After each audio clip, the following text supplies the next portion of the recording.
Hello everyone and welcome to skill bus. आज की इस पर्टिकुलर वीडियो में हम एक बहुत ही इंटरेस्टिंग टाइप ऑफ इन्वेस्टिंग को लेके बात करने वाले हैं जिसका नाम है थीमेटिक इन्वेस्टिंग। ये एक बहुत ही अंडररेटेड सॉर्ट ऑफ इन्वेस्टमेंट है जो बहुत सारे लोगों को पता होता है एंड बहुत सारे लोगों को नहीं भी पता होता। तो अगर आपको इस चीज के बारे में डिटेल में नहीं पता है तो इस वीडियो को लास्ट तक जरूर देखना, because in this video I am going to cover about the definition of this, how to do this and what are the pros and cons of this particular type of investment. So my name is Sabyasachi and with no further ado, let's begin. तो सबसे पहले हम लोग discuss करते हैं कि thematic investing होता क्या है। जैसे कि नाम से ही पता चल रहा है ये एक थीम से आ रहा है, तो जब भी कोई इन्वेस्टमेंट आप कोई थीम को अपने दिमाग में रख के करते हो तभी हो जाता है वो thematic investing. Now how exactly this looks like, उस चीज को समझते हैं। It is a way of creating your stock portfolio by deciding a theme which according to you can be a rise in the upcoming future। ठीक है, मतलब कि इसमें जैसे कि आप कोई स्टॉक मार्केट में इन्वेस्ट करते हो तो बहुत सारे कंपनीज में इन्वेस्ट करते हो, डाइवर्सिफाई करते हो। तो ये जो डाइवर्सिफाइड इन्वेस्टमेंट्स होते हैं इसी को आपका स्टॉक पोर्टफोलियो बोला जाता है। जब वो पोर्टफोलियो आप इस थॉट से डिजाइन करते हो, जब कोई एक पर्टिकुलर थीम को अपने दिमाग में रख के डिजाइन करते हो, तब उसको बोला जाता है thematic investing.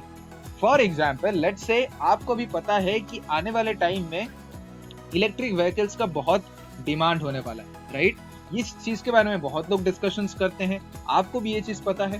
So what you do in thematic investing is you take that electric vehicle as a theme of your investing, और उसके बाद जो भी इस इलेक्ट्रिक व्हीकल की इंडस्ट्री में कंट्रीब्यूट करेगा। अब आने वाले टाइम में अगर इलेक्ट्रिक व्हीकल का जमाना आने वाला है, if you are sure of this, obvious सी बात है इलेक्ट्रिक व्हीकल के इंडस्ट्रीज में जितने भी सारे कंपनीज एड ऑन हो गए, कंट्रीब्यूट करेंगे, वो सारे कंपनीज आने वाले टाइम में प्रॉफिटेबल होने वाला है। So what you will do is you will simply research those companies who are concentrating on those electric vehicle industry. बस वो एक ऑटोमोबाइल कंपनी होगी इसकी कोई गारंटी नहीं है, आप बहुत सारे और भी कंपनीज हो सकते हैं, पावर के कंपनीज हो सकते हैं जो इलेक्ट्रिक व्हीकल्स में इन्वेस्टमेंट्स करेंगे। जरूरी नहीं है कि एक पर्टिकुलर थीम में कोई एक ही सेक्टर इन्वेस्ट करे, बहुत सारे सेक्टोरल इन्वेस्टमेंट्स एक साथ भी हो सकता है। जैसे कि मतलब जो पावर का इंडस्ट्री है, जो कि एनर्जी का इंडस्ट्री है, वो भी कहीं ना कहीं इलेक्ट्रिक व्हीकल को एक तरीके से कंट्रीब्यूट करेगा। जो ऑटोमोबाइल इंडस्ट्री है वो भी इलेक्ट्रिक व्हीकल को कहीं ना कहीं कंट्रीब्यूट करेगा। तो ये जो एक थीम है आपका, उस थीम के बेसिस में आप रिसर्च करोगे और देखोगे कि कौन से कंपनीज आने वाले टाइम में ऐसे इन्वेस्टमेंट्स में इंटरेस्ट रख रहे हैं, और उस इंटरेस्ट के बेसिस में आप उस कंपनीज में इन्वेस्ट कर दोगे। उसका मतलब भी वो थीमेटिक इन्वेस्टिंग होता है। तो आप जिस जिस कंपनी में इन्वेस्ट कर रहे हो वो सारे के सारे कहीं ना कहीं वो इलेक्ट्रिक व्हीकल्स का इंडस्ट्री को कंट्रीब्यूट करेगा, और क्योंकि इलेक्ट्रिक व्हीकल्स फ्यूचर होने वाला है तो आने वाले टाइम में वो प्रॉफिट कमाएगा, और क्योंकि आपका थीम ही वही था तो उससे रिलेटेड जो भी सारे कंपनीज थे जो कंट्रीब्यूट कर रहे थे वह इन्वेस्टमेंट करके आप भी अपना पोर्टफोलियो का रिटर्न्स बढ़ा दिए। क्योंकि वो नीड ऑफ द फ्यूचर है तो वहां पे रिटर्न्स का चांसेस भी बहुत कंसिडरेबली हाई हो सकता है। तो इस तरीके से जब आप इन्वेस्टमेंट करके अपना पैसा बनाते हो, that is known as thematic investing. Value investors बहुत सारे ऐसे होते हैं जो थीमेटिक इन्वेस्टिंग में विश्वास रखते हैं, ठीक है? तो थीमेटिक इन्वेस्टिंग में कितने तरह के थीम्स हो सकते हैं? Just let us have an understanding of the lists of the themes that we can possibly have on thematic investing. सबसे पहले गवर्नेंस, ठीक है?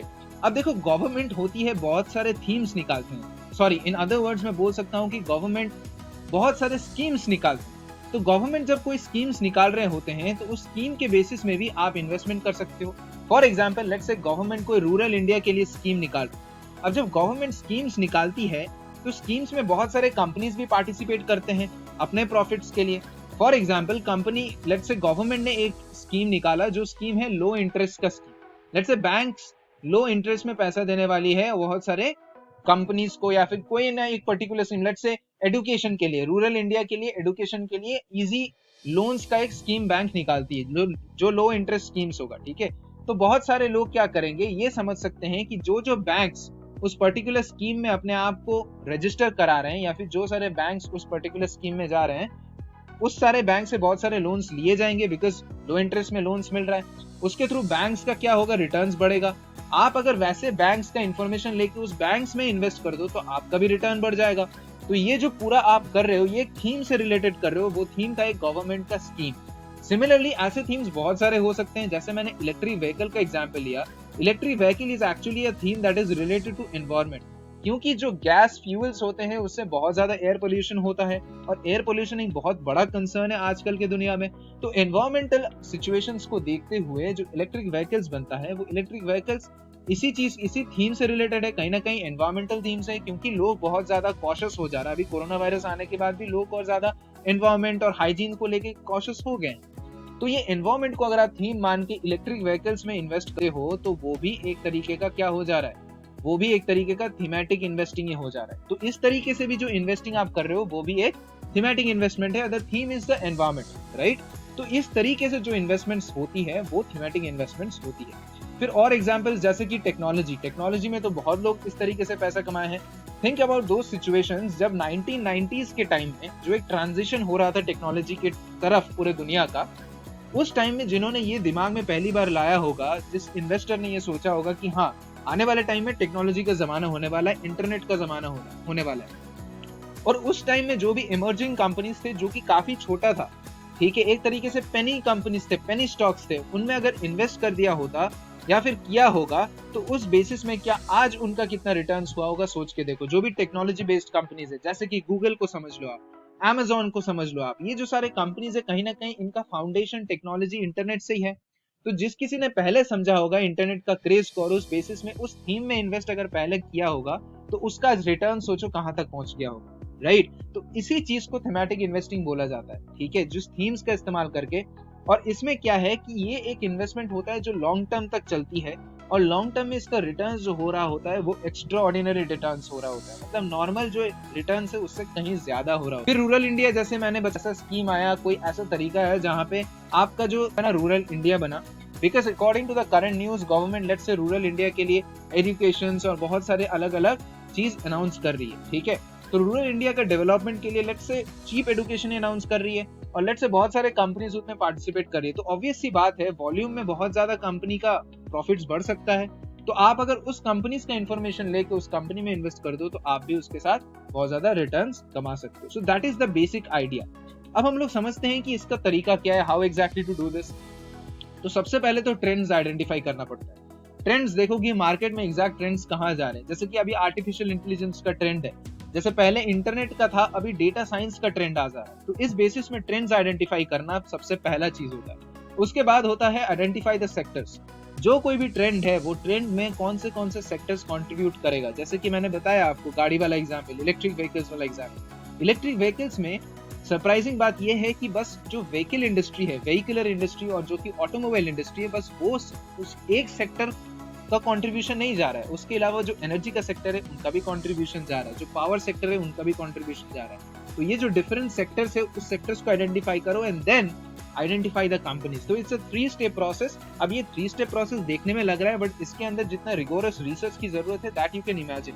कि आज बैठे बैठे आप सोचो कि आप में उतना विजन होना चाहिए। आपके पास कंपनी नहीं है, लेकिन आपके पास विजन है, जिस विजन के थ्रू आप स्पेक्यूलेट कर रहे हो और उसी स्पेक्यूलेशन के थ्रू आप रिटर्न्स जनरेट कर रहे हो। मैं इसका एक बहुत ही अच्छा और फेमस एग्जांपल देना चाहता हूं थीमेटिक इन्वेस्टमेंट का, जो कि यहाँ पे मैं लिखा हूं, and that is the PMAY योजना, जो कि प्रधानमंत्री आवास योजना था, जो कि 2015 में रिलीज किया गया था। ये एक बहुत ही बड़ा योजना निकला था, जिसमें क्या हो रहा था कि उसका टारगेट था कि 7 करोड़ लोगों को एक तरीके से सब्सिडाइज्ड घर दिया जाएगा, मतलब कि घर दे के, मतलब कम अमाउंट्स ऑफ लोन्स पे घर दिया जाएगा। अब सोच के देखो, जब घर दिया जाएगा तो घर बनेगा, राइट। अब जब नए घर बनेंगे, whenever new homes will be formed, इसमें बहुत सारे ऐसे सेक्टर्स रहेंगे जो कंट्रीब्यूट करेंगे। जैसे पहला है आपका हाउस फाइनेंसिंग कंपनीज, ठीक है, जो फाइनेंस करेंगे हाउसिंग का। दूसरा है बिल्डिंग प्रोजेक्ट कंपनीज, जो कि बिल्डिंग के लिए काम रहते हैं, जो कि आर्किटेक्ट्स के कंपनीज रहते हैं। फिर जो होम इलेक्ट्रॉनिक्स रहते हैं, एशियन पेंट्स जैसे कंपनीज, ठीक है, जो पेंटिंग में है। उसके बाद सीमेंट का कंपनीज। ये सारे चीज का इस्तेमाल होगा इस इंफ्रास्ट्रक्चर डेवलपमेंट के लिए, जो PMAY योजना को सपोर्ट कर रही है।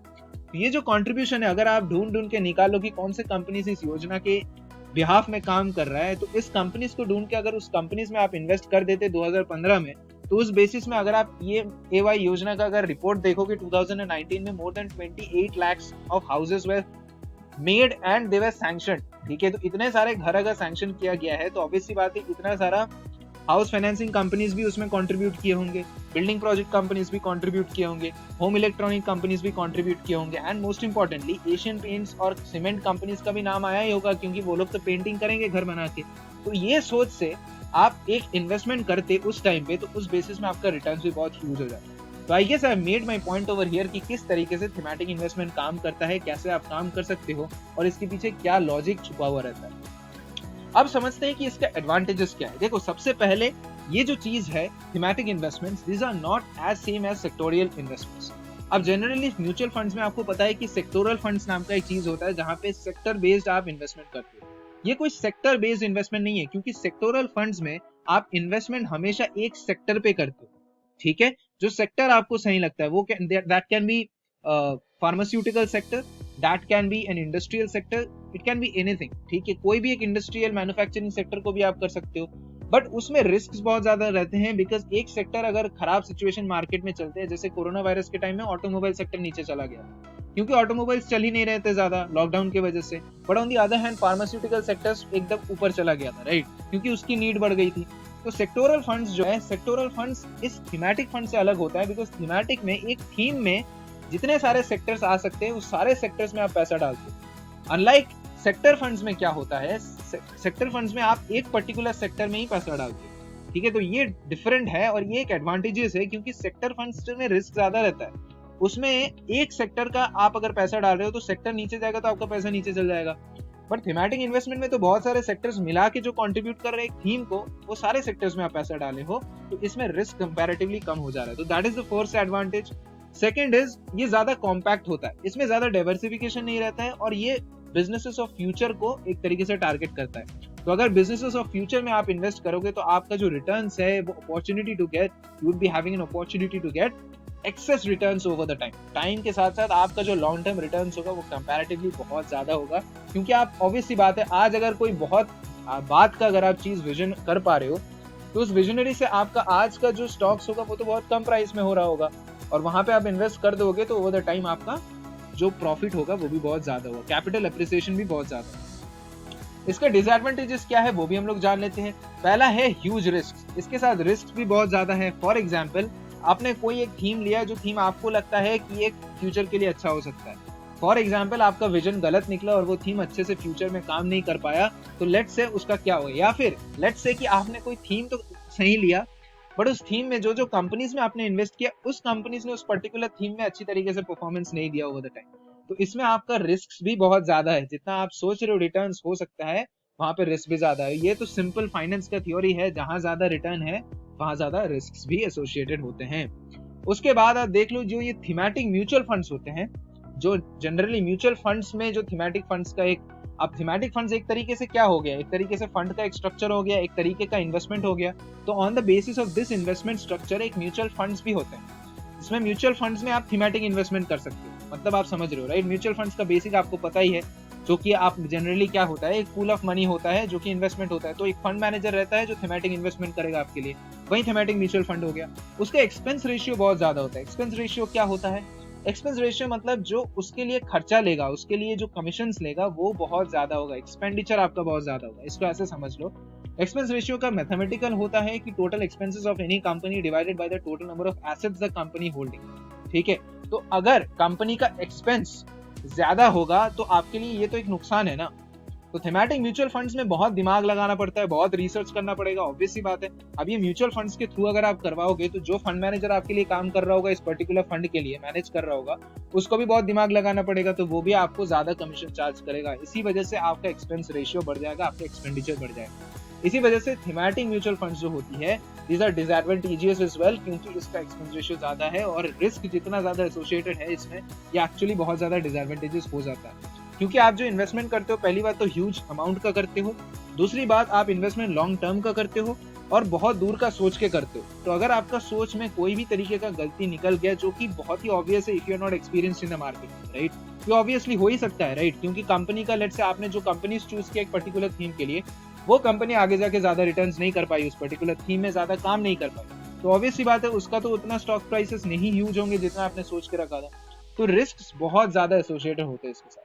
ठीक है, तो आई गेस आपको इस चीज से पूरा आइडिया लग गया है कि थीमेटिक इन्वेस्टिंग होती क्या है, थीमेटिक इन्वेस्टिंग करते कैसे हैं और क्या एडवांटेजेस और डिसएडवांटेजेस एसोसिएटेड होते हैं थीमेटिक इन्वेस्टिंग के साथ। अगर आपको ये वीडियो पसंद आया है, give it a like and share it among your friends, और कमेंट करें आपके हिसाब से क्या लगता है कौन सा थीम बहुत ज्यादा स्ट्रांग हो सकती है अपकमिंग फ्यूचर के लिए। Thank you for watching this video, stay healthy and stay safe.